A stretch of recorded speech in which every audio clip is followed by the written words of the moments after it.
Something strange is happening in the world of Bugatti, and the pattern is becoming impossible to ignore. Matt Armstrong, the YouTuber who rebuilt a crashed Bugatti Chiron and made headlines doing it, has been trying to contact Bugatti's service network for help with a faulty fuel pump control module on his Veyron, a component linked to an existing recall. A legitimate problem that any Bugatti owner could face. And yet, no matter which number he dialed, no matter which country he tried, every single Bugatti service department went completely silent. Bugatti London service, voicemail.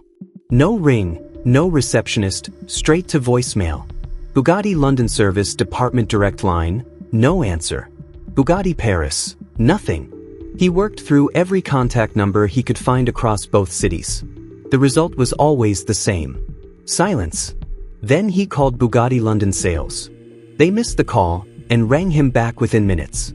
A salesperson named Jack reached out personally, professional and helpful, exactly what you'd expect from a brand that sells cars starting at over £1 million. The moment Jack understood that Matt wasn't calling to buy a new Bugatti but needed service assistance, he transferred him through to the service department. Nobody answered. Now, you could write off one missed call as bad luck.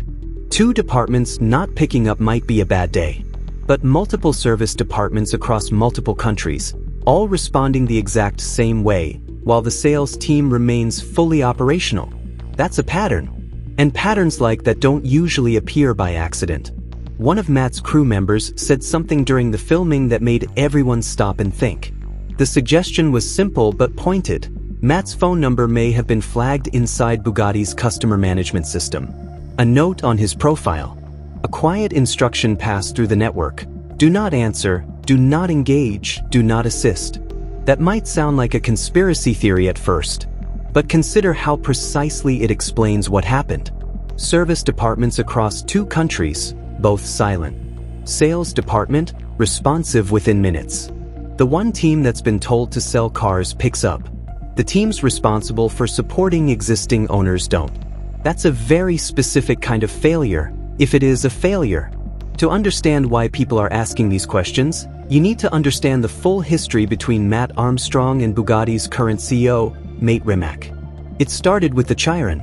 Matt bought a crashed Bugatti Chiron and set about rebuilding it, something that, according to Bugatti and Mate Rimac, simply couldn't be done outside of official channels. Rimac said so publicly. The claim was that the car's complexity, particularly its safety systems, made independent repair essentially impossible. Matt documented the entire rebuild on camera. Millions of people watched. And when the car was finished and driving, it publicly disproved the narrative that Bugatti had put forward. Rimac took a credibility hit in front of one of the largest automotive audiences on the internet. Then came the Veyron. Matt bought one, and the discoveries continued. A gearbox issue that the industry had long associated with catastrophic, 6-figure repair bills? Matt found a blown fuse. £3. The kind of part you can order online. He then serviced major components of the car for around £1,200, against estimates often cited at £20,000 or more through official Bugatti channels. And throughout the process, he kept documenting the number of standard Volkswagen Group components hiding inside these supposedly untouchable hypercars. Each video chipped away at the mystique Bugatti has carefully built around its cars and around its pricing. And every one of those videos accumulated millions of views, reaching people who were either Bugatti owners, potential buyers, or simply fans who would now think twice before accepting Bugatti's official line on anything. So that's the backdrop. That's who Matt Armstrong is to Bugatti, and specifically to Mate Rimac. Not just a YouTuber, but someone who has repeatedly and very publicly demonstrated that Bugatti's claims don't always hold up under scrutiny. Which brings us back to the phone calls. For Mate Rimac to be unaware that Matt Armstrong now owns a Veyron would require a level of deliberate ignorance that seems unlikely for someone this plugged in. Rimac has responded to Matt publicly before. He knows the channel, he knows the audience size, and he has watched this story develop for years. The idea that he simply hasn't noticed the Veyron series, a series that has continued to attract enormous attention and continued to raise uncomfortable questions about Bugatti's service and parts pricing, stretches credibility.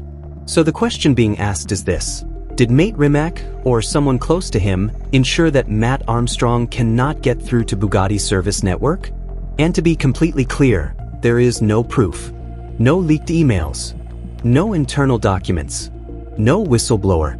Nothing that definitively ties Rimac to these unanswered calls. What we have is a pattern, a history, and a timeline that lines up in a way that's difficult to dismiss as pure coincidence. When Matt reflected on the situation himself, he wasn't angry, he was genuinely baffled. He wasn't calling Bugatti to make a video. He wasn't trying to manufacture a controversy or catch them out. He was doing exactly what any owner of any car would do when a recalled component fails. He was trying to call the manufacturer and get it sorted. He said it clearly, he's trying to do what a genuine Bugatti owner would do. He has a problem. He wants a solution. And he cannot get one. That matters regardless of where you stand on Matt Armstrong or his content.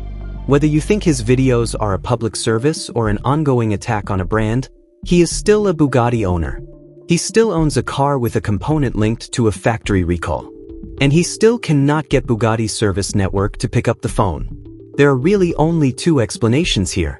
The first is that Bugatti's service operation is simply broken. That the unanswered calls are the result of poor staffing, bad systems, or plain negligence, and that Matt just happened to run into that wall at exactly this moment. That would be bad enough on its own. A brand that charges what Bugatti charges, with a service reputation that justifies a significant part of that price, failing to answer calls from an existing owner with a recalled component is a serious problem. It's the kind of thing that should never happen, and if it's happening to Matt, it's likely happening to others.